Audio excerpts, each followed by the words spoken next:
انا للہ و انا الیہ راجعون۔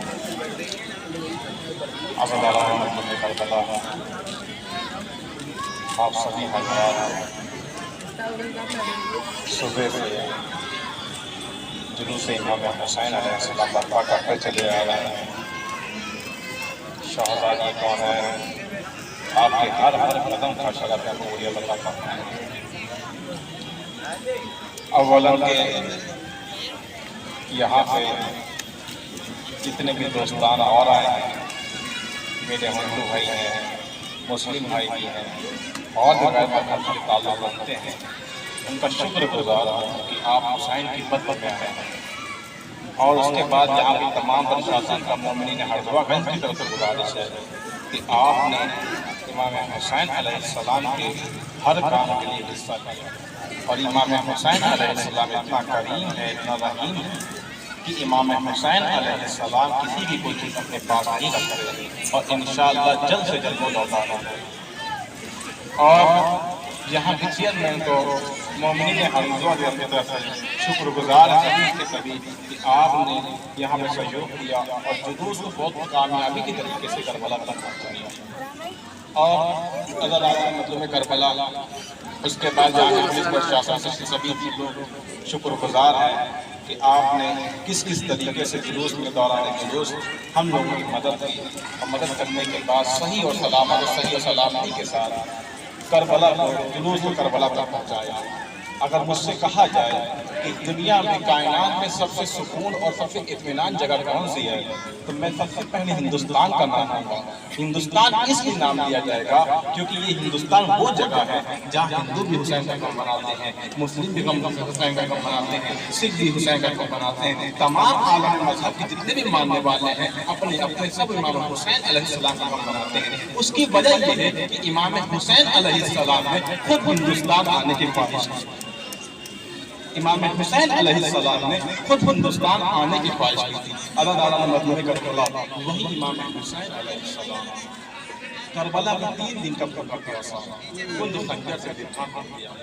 کون حسین؟ ہم کس حسین کی بات کر رہے ہیں؟ وہ حسین نواسے رسول ہیں، وہ حسین جو علی و فاطمہ کے فرزند ہیں، اسلام کے محسن ہیں، اور شریعت کی نئی زندگی دینے والے امام حسین علیہ السلام۔ اور امام حسین علیہ السلام نے اپنے جو بیٹے کا جو کربلا کے میدان میں بھیجا جن کا نام علی اکبر تھا، وہ کسی اور سے شبیہ مشابہ نہیں رکھتے تھے، وہ بلکہ اپنے نانا رسول خدا صلی اللہ علیہ وآلہ وسلم کے مشابہ تھے۔ آپ دیکھیں کربلا کے میدان میں جب ہم شبیہ پیغمبر کو نہیں چھوڑا گیا، آپ خود دیکھیں جو رسول خدا کی بالکل گفتار میں، کردار میں، ہر طریقے سے رسول خدا کے مشابہ تھے، جب کربلا کے میدان میں یزید و فاطمہ نے اس کو نہیں چھوڑا تو پھر کس کو چھوڑ سکتا ہے؟ امام حسین علیہ السلام نے کربلا کے میدان میں جو قربانیاں پیش کی ہیں وہ کسی ایک خاص گروہ کے لیے نہیں پیش کی، کسی ایک خاص شخص کے لیے نہیں پیش کی، کسی خاص شیعہ کے لیے نہیں، بلکہ امام حسین علیہ السلام نے کربلا کے میدان میں تمام عالم انسان میں جتنے بھی انسان میں رہنے والے سب کے لیے امام حسین علیہ السلام نے کربلا کے میدان میں قربانی پیش کی۔ امام حسین علیہ السلام کی اہمیت کو سمجھیں، وہی حسین جو صبح سے شام تک 10 محرم کو 71 لاشیں اٹھاتا تھا، اس کے بعد آخر میں جب اپنے بیٹے 6 مہینے کے بیٹا جس کا نام علی اصغر ہوا کرتا ہے، عزاداران مظلوم کربلا امام حسین علیہ السلام جب اسے دفن کرتے ہیں، اور دفن کرنے کے بعد امام آواز استغاثہ بلند کرتے ہیں کہ ہے کوئی میری مدد دعائے، عزاداران مظلوم کربلا کربلا میں کوئی نہ تھا امام کا مدد کرنے والا۔ امام آخر میں خیمے میں آتے ہیں، آنے کے بعد کہتے ہیں بہن زینب اب تمہارے بھیا کے علاوہ کوئی نہیں بچا ہے، اب تمہارا بھیا بھی کربلا کے میدان سے جا رہا ہے، تمہارا بھیا بھی کربلا کے میدان میں جا رہا ہے۔ عزاداران مطلوب کربلا امام حسین علیہ السلام جناب زینب سے ملنے کے بعد اپنے بیٹے جناب سجاد علیہ السلام کے قریب آتے ہیں، آنے کے بعد کہتے ہیں بھیا بیٹا آنکھیں کھولو، بیٹا آنکھیں کھولو۔ جیسے جناب سجاد نے آنکھیں کھولا اور آنکھیں کھولنے کے بعد اپنے بابا کو نہ پہچان سکے، وہ کہتے ہیں پھوپھی اماں یہ کون ہے؟ جناب زینب فرماتی ہے وہ بیٹا سجاد تم نے اپنے بابا کو نہیں پہچانا، کہ بابا کی ایسی حالت کیسی ہو گئی؟ عزاداران مظلوم کربلا امام فرماتے ہیں، مولا کہتے ہیں کہ مولا بابا یہ बताइए मेरा भैया अब्बास कहाँ है, मेरा भैया अली अकबर कहाँ है, मेरा भैया कासिम कहाँ है, मेरा भैया अली असगर कहाँ है, मेरा भैया आम मोहम्मद कहाँ है। अज़ादारान मज़लूम करबला इमाम हुसैन अलैहिस्सलाम बेचैन हो गए और तड़प जाते हैं, और तड़पने के बाद कहते हैं बेटा सज्जाद, हमारे मर्दों में इस वक्त हमारे और तुम्हारे अलावा कोई नहीं बचा है। उसके बाद जैसे जनाब सज्जाद सुनते हैं और सुनने के बाद कहते हैं फूफी अम्मा मेरी तलवार लाके मुझे दे दीजिए, मेरी ज़िरा लाके मुझे दे दीजिए, मैं जाऊंगा करबला में जंग लड़ने के लिए। अज़ादारान मज़लूम करबला इमाम फरमाते हैं बेटा सज्जाद तुम बीमार हो, तो बीमार के जहाज से आखिर है। अज़ादारान मज़लूम करबला इमाम खराबी कहता है जब इमाम हुसैन अलैहिस्सलाम जब खैमे से निकल रहे थे, तमाम बीवियों ने हल्का बनाया और खैमे का पर्दा कभी उठता था कभी गिरता था, कभी उठता था कभी गिरता था। इमाम जब किसी तरह बाहर आए हैं और बाहर आने के बाद अज़ादारान मज़लूम करबला जब घोड़े पर सवार हुए हैं, सवार होने के बाद जब घोड़ा आगे नहीं बढ़ता, इमाम कहते हैं ऐ मेरे दुलजना आखिरी खिदमत मेरी अंजाम दे दे। उसके बाद दुलजना ने अपना सर मुड़के नीचे झुकाया और नीचे झुकाने के बाद देखा कि एक 4 साल हुसैन की बेटी है और सजनाब सकीना कहती है बाबा जान करबला के मैदान में मत जाइए, बाबा जान करबला के मैदान में मत जाइए। जो भी अब तक करबला के मैदान में गया है वापस नहीं आया है। अज़ादारान मज़लूम करबला इमाम घोड़े से उतरते हैं, उतरने के बाद कहते हैं ये बेटी सकीना मुझे जाने दो। उसके बाद जनाब सकीना कहते हैं बाबा जान अच्छा जाते जाते आखिरी मर्तबा मुझे अपने सीने से सुला लीजिए। जनाब सकीना को इमाम हुसैन अलैहिस्सलाम ने अपने सीने से सुलाया और सुलाने के बाद ख्वाब में देखा कि जान रसूल खुदा आए हैं और कहते हैं बेटी सकीना हुसैन को भेज दे, मेरा हुसैन बहुत प्यासा है।